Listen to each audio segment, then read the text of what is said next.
বর্ষাকালীন অধিবেশনে আইনসভায় নারীদের 33% আসন সংরক্ষণ শর্ত ছাড়া অবিলম্বে কার্যকর করতে হবে। এ দাবিতে 6টি নারী সংগঠনের পক্ষ থেকে বটতলা এলাকায় এক বিক্ষোভ কর্মসূচির আয়োজন করা হয়। আজ থেকে আমাদের দেশের বর্ষাকালীন সংসদ অধিবেশন শুরু হচ্ছে।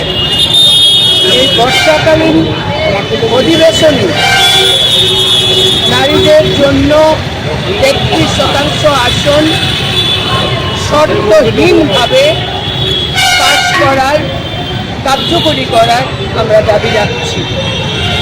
আপনারা জানেন 2010 সালে এই বিল পাস হয়, আবার 2023 সালেও পাস হয়, কিন্তু আমরা এখন লক্ষ্য করছি এই বিলের সাথে এলাকা পুনর্বিন্যাস, যেটাকে ডিলিমিটেশন বলা হচ্ছে, এবং জনগণনার সাথে যুক্ত করে দেওয়া হচ্ছে।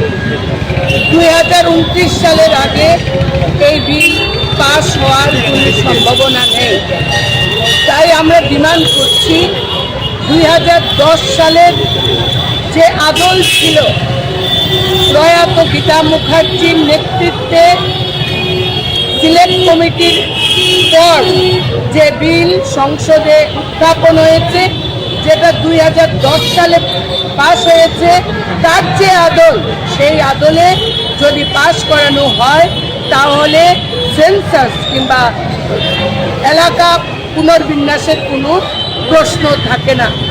পাশাপাশি আমরা বলতে চাই যে এই যে গত এপ্রিল মাসে সরকার এই এলাকা পুনর্বিন্যাসের সাথে এই বিলকে যুক্ত করে জনসাধারণের কাছে এমন একটা ভান দেখানোর প্রয়াস নিয়েছে যে একমাত্র আমাদের দেশের যিনি প্রধানমন্ত্রী নরেন্দ্র মোদী, উনি একমাত্র নারী বিলের পক্ষে সওয়াল করেন।